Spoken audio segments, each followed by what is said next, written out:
አዲስ አበባ አየሩ ደመናማ ነው። ነገር ግን በዚህ ሙዚቃ የበለጠ ልናበራው ነው። በማዳመጥ ላላችሁት ፕሮግራም ነው። እየሰማችሁን ስለሆነ ከልብ እናመሰግናለን።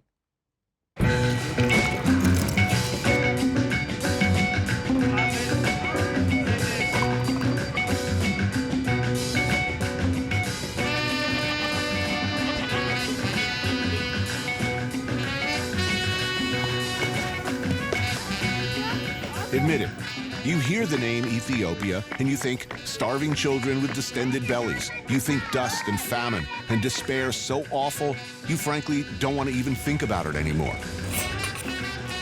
But take a look. Addis Ababa, capital city of Ethiopia. A cool, high-altitude urban center that will both confirm and confound expectations.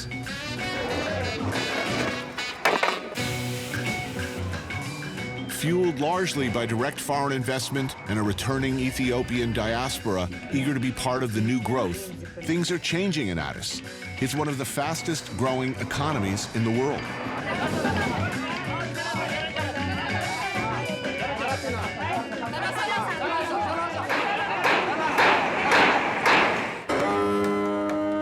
It's not the first time the place has gone through a growth spurt.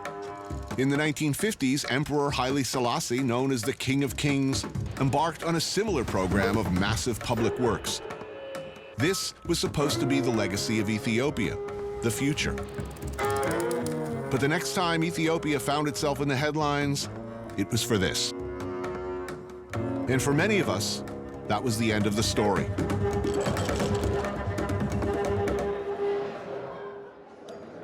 So I'm looking forward to this week. I can't wait to show you Ethiopia. I've been waiting for you. I mean, I'll tell you right now. We couldn't have picked a better time because we have old Ethiopia right here, and we also have new Ethiopia right here. And that's like, that combo is going to be so cool. Marcus Samuelsson. Maybe you know him from such shows as a lot of them, or his many restaurants, his best-selling memoir, his status as America's most recognizable black chef. But Marcus isn't African-American. He's Swedish-American or Ethiopian-Swedish-American, or look, it's complicated. What is true to say is that Marcus Samuelsson, like his wife Maya, was born here in Ethiopia. So, where was the last time you were in Ethiopia? 4 years ago. And you can tell it's changed a lot. I'm interested in seeing an African country that was never colonized.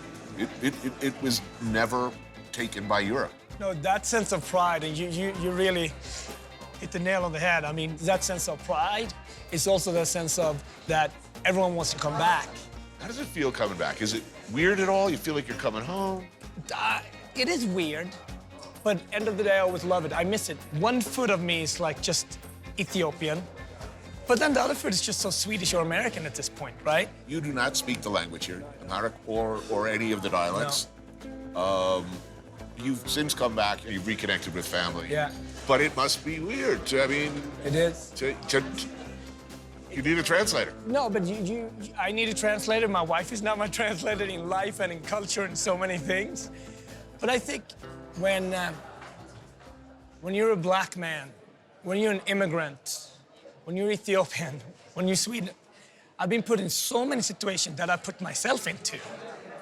So I'm actually very comfortable in being uncomfortable.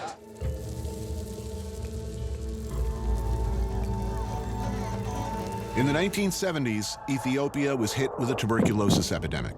Marcus, his older sister Fante, and his mom were all stricken with the disease. With no possibility of medical attention in their village, facing the almost inevitable death of both her children, Marcus's mom set out on foot with her daughter at her side and 2-year-old Marcus on her back, walking 75 miles to the Swedish hospital in Addis. Against all odds, they made it. Marcus and Fantai recovered. Their mother did not.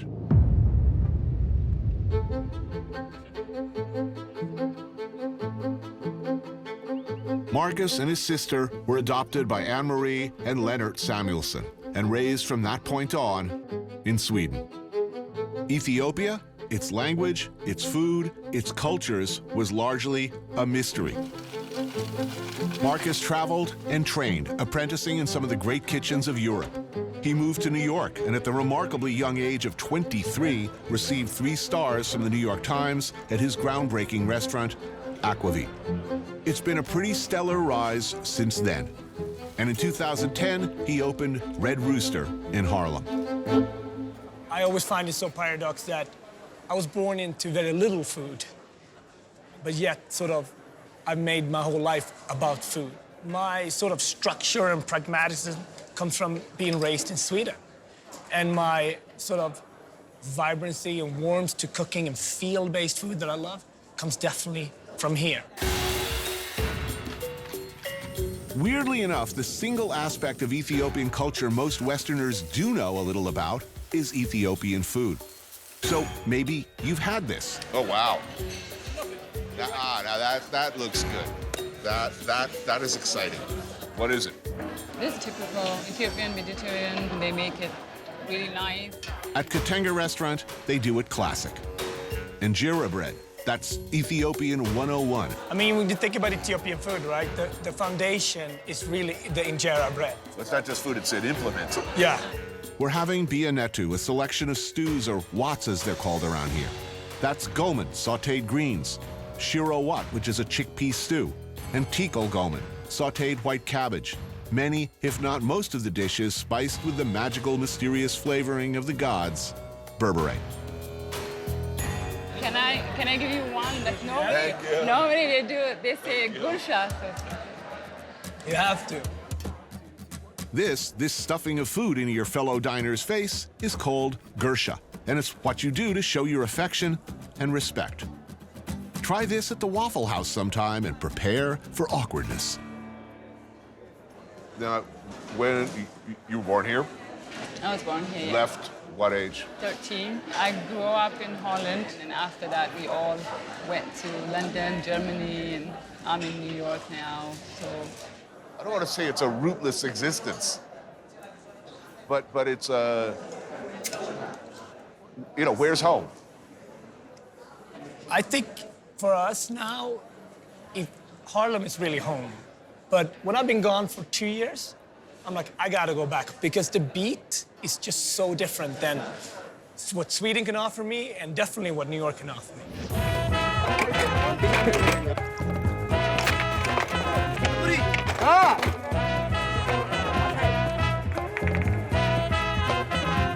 So time to catch a buzz? you guys need to be my bodyguard. No problem. Oh, this place is awesome. This is a charming Ethiopian institution called a tejbet. They serve one thing and only one thing, tej, an alcoholic beverage made from fermented barley and honey. It's not highly alcoholic, though, right? You got to pretty much hammer back a lot of this stuff to get a buzz. So basically, the people around here who got a load on, they've been working on this for a long time. All day. This is a working class. This is where the workers go. It's a cheap buzz. It's a cheap buzz. Cheers. You just knock it back. All right. It's good, man. You feel the funk? Oh, yeah. Yeah, right? Yeah, it's working, man. I've never seen a woman in a bar like this. It's forbidden. This is sort of a guy thing. It's my first time, guys after work or the farmers. We break major rules here. And you have all like the saints picture there and you're drinking. Yeah, there's a lot of Jesus in the bars. It's the last thing I want to see in a bar, the disapproving gaze of a saint.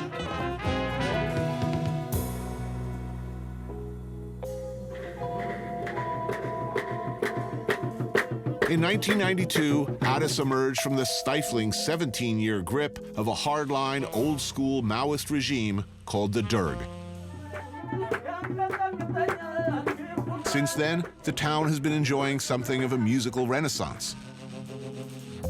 But the story of Ethiopian music, all the way back to the beginning, has been about finding ways to skirt authority, to mock it even, to say what you want to say one way or the other.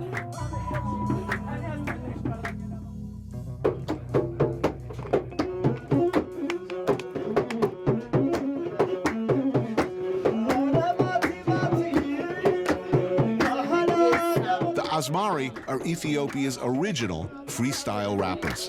They've been around for centuries, voicing criticism, dissatisfaction, dissent, even when others could not. So, how old?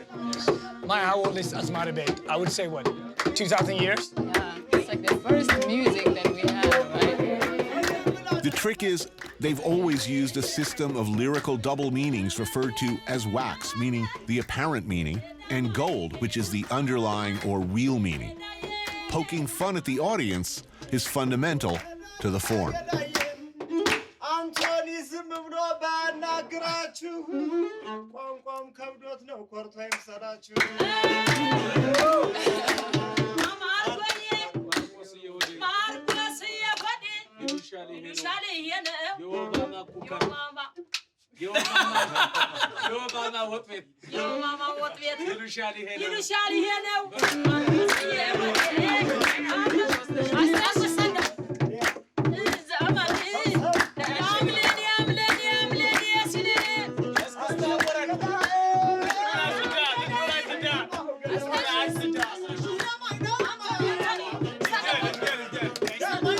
Maya, you gotta help him out. This is where you go.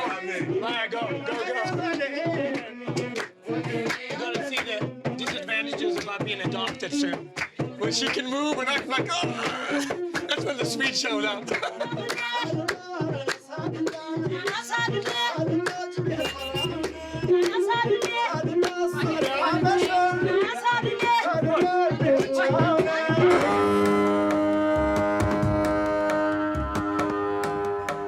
The Asmari influenced Ethiopian popular music too. The use of lyrical double meanings carried through into Selassie's time. They called it Swinging Addis, a golden time between 1955 and 1974, before those fun-hating commies came and ruined everything.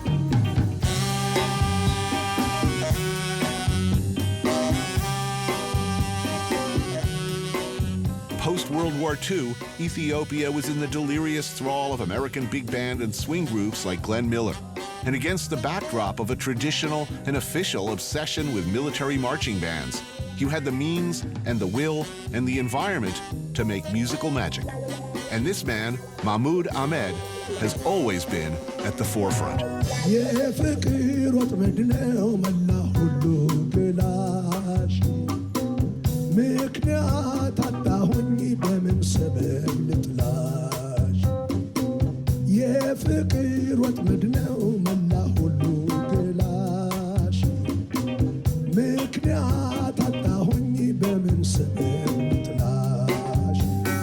When you looked to the West, were there American musicians who spoke to you?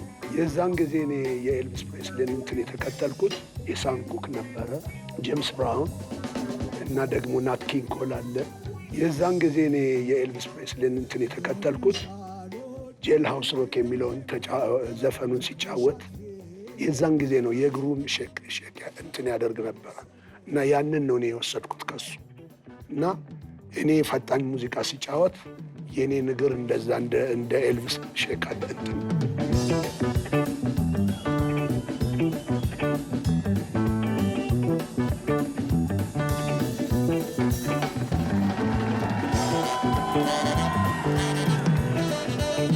Combining elements of jazz, swing, R&B, and distinctive Ethiopian scales and time signatures, and an always killer horn section. Well, listen for yourself.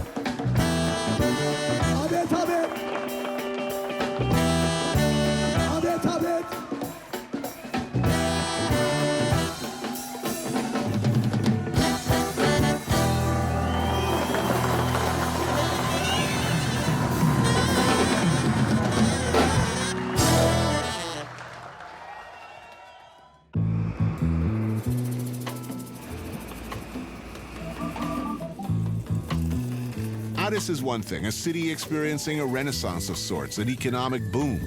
Outside of the city, the farther away one gets, one is reminded that in fact Ethiopia remains one of the poorest countries in the world.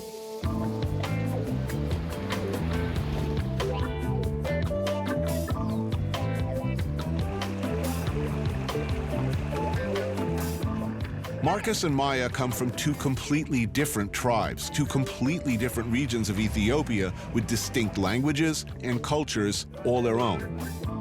Maya comes from the Guragi region, a more fertile, green agricultural area than Marcus's.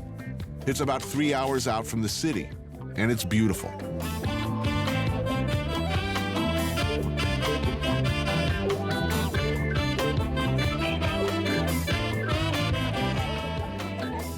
Maya, it should be noted, left home at a much later age. There's no question of identity. She's African, she's Guragi, and she retains close ties to her family and to her village. Welcome to Guragi. Thank you. She was here just last year. It's been 4 years since they've seen Marcus. Maya's mother, Bazunesh, and de facto grandmother, Owl, welcome us. So it's like, go.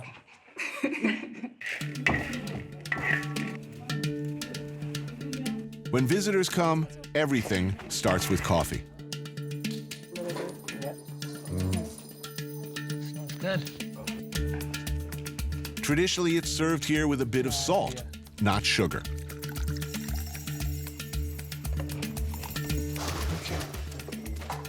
Thank you.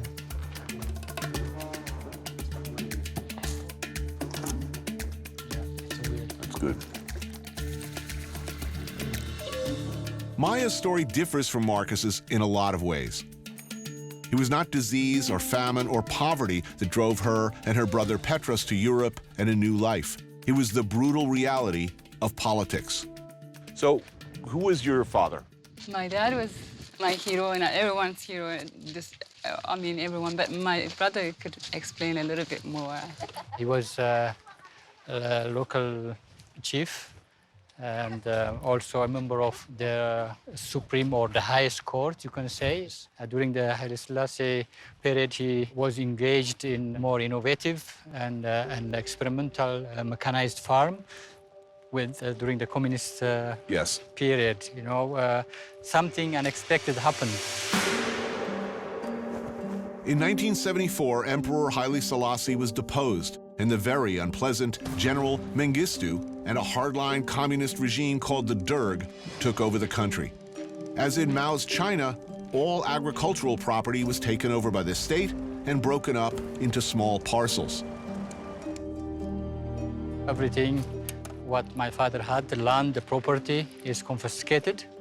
And those who had authority, they had the chance to work together, to cooperate, or they were enemies. Right.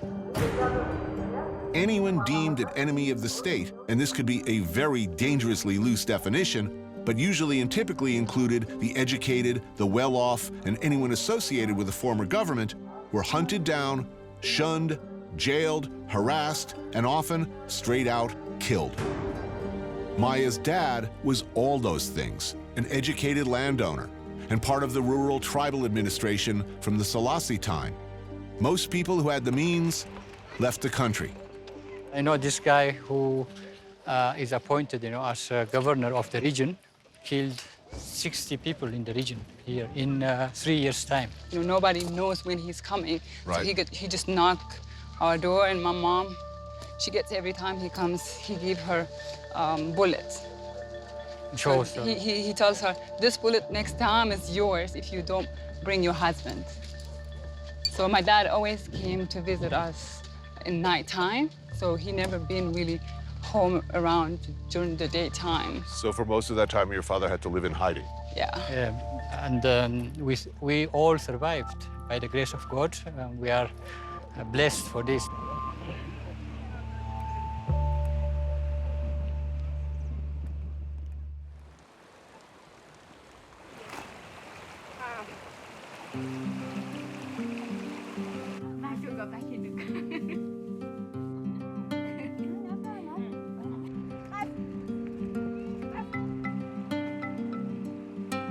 Morning in Maya's village. Marcus is a runner. Every day, wherever he is, he runs a few miles. Me, not so much. But what with my cardio shockingly improved of late, I figured I'd give it a try.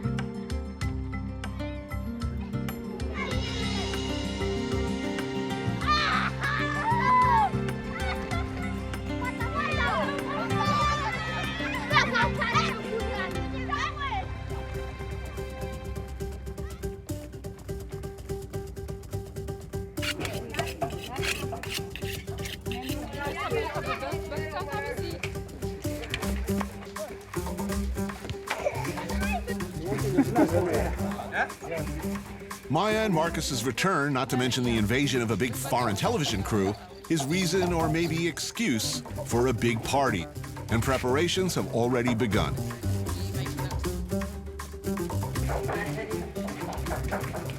Maya slips seamlessly from her other life as a high-fashion model back into her more traditional role in village life, working along with an army of other women to prepare what looks like a massive feast. How do the ladies feel about you cooking, man? This is, you see, It's causing serious problems. no, you already crossed it because you're the first foreigner ever in that kitchen.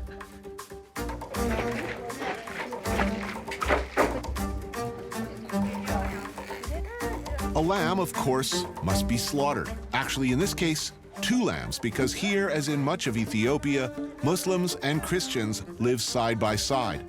One lamb gets the halal treatment, one for the Christians.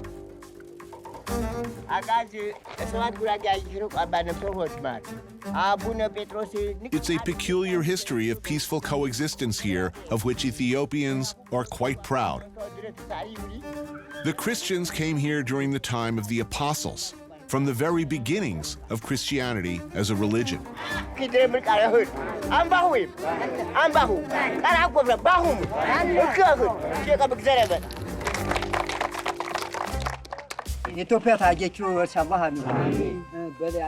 And the belief is that Muhammad, after being persecuted and driven from Mecca by the Quraysh, fled to Ethiopia, where he found refuge.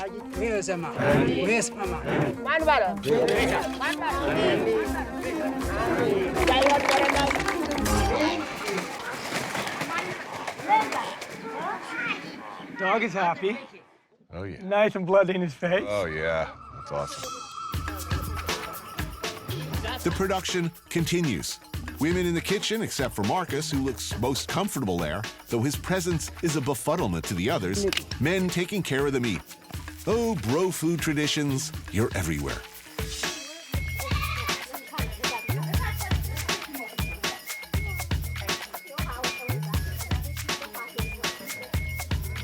You know, none of the people that cook today, right, consider themselves cooks. But all of them like. Well, like in rural communities, when you kill a couple of animals, right? Everybody in the village has sort of a chosen specialty. Like Joe Bob over there, he does the crackle. Somebody else over there does the boudin. Yeah. Somebody else over there is like good at scraping the fur off. Somebody else, but everybody's got a function. You know, it goes right back to the first fire. I mean, I'll bring the dip. You know. Normally you hold it like this, and then you put everything you want in here. Got it. So you guys could take some, and then we're gonna take it around. Perfect. Goman and Ayib are greens, like collards, with a big hit of berbere and Ayib cheese. I like the cheese. It's like ricotta.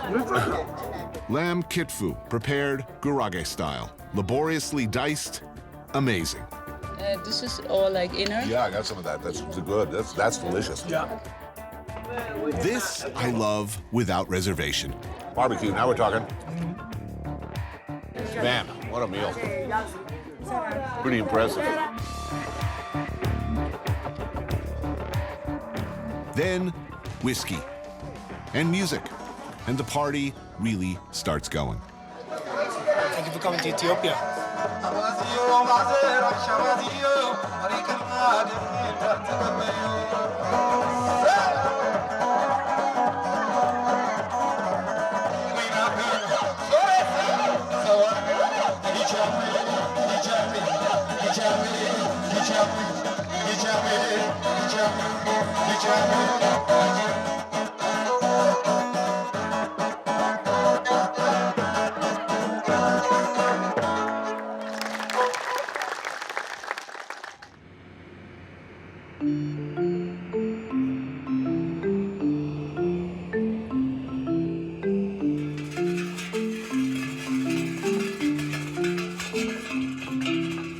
In 2004, at the prompting of his sister, Marcus began an exhaustive search for his lost family. Who was he, after all? Where exactly did he come from? Who in his family had survived, was left? Where were they? He was told that his father was still alive, living here in the village of Abrugundana, southeast of Addis. For adoptees looking to return, to reconnect, the journey is complicated. For Marcus, each trip has always raised more questions than it's answered. This trip is no different. Every time, that last 5-minute drive, right? It just makes me nervous, makes me really, really excited and nervous at the same time, right? But it's just, take the American hat off and take the Swedish hat off, it's just a different grid. This ain't 110th Street. It is not. I come from a dusty place. You're not kidding.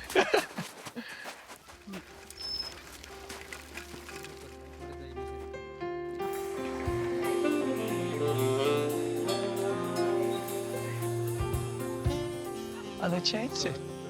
They changed it. They make it big. Yes.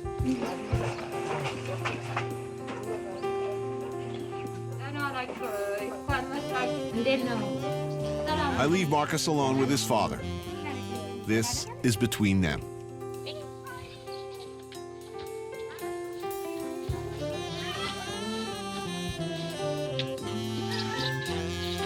Maruko? Yes. Abrugundana. Abrugundana, I like it. I like Abrugundana.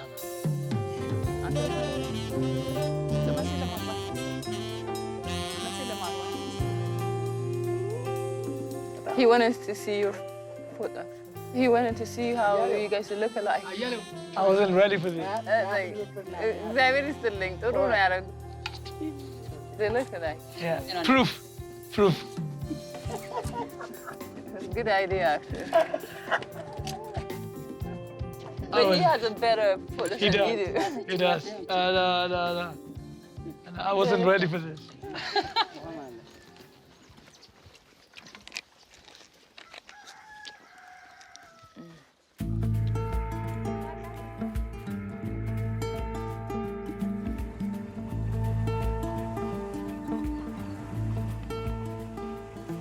So, how does it feel to be back? You seem, I gotta tell you, I gotta be honest, seem conflicted. Yeah. There's 1,000 thoughts going through my head. I always feel a little guilty that I got out. If you'd stayed, what do you think you'd be doing right now? I would have been a farmer or dealt with some type of cattle. I'm pretty sure you would have been a shit farmer, Marcus. I would have. I can't see it, okay? You'd be the best dressed goddamn farmer, that's for sure. Where's home for you, man? Where do you think, I know, looking back on it all? Yeah, that's an internal question for me, you know. I feel at home in New York. I feel very much at home when I'm in Africa, but I also feel out of place. And coming to this very place, Abrugundana, it gives me a lot of humility, but I can't say it's home. I can't say it's home. Happiest moment in Africa? Happiest moment is, I think, when we at Maya's village for me. The whole village comes together. Music, food, culture brings everybody together. That eating together, being together, it's by far the happiest for me.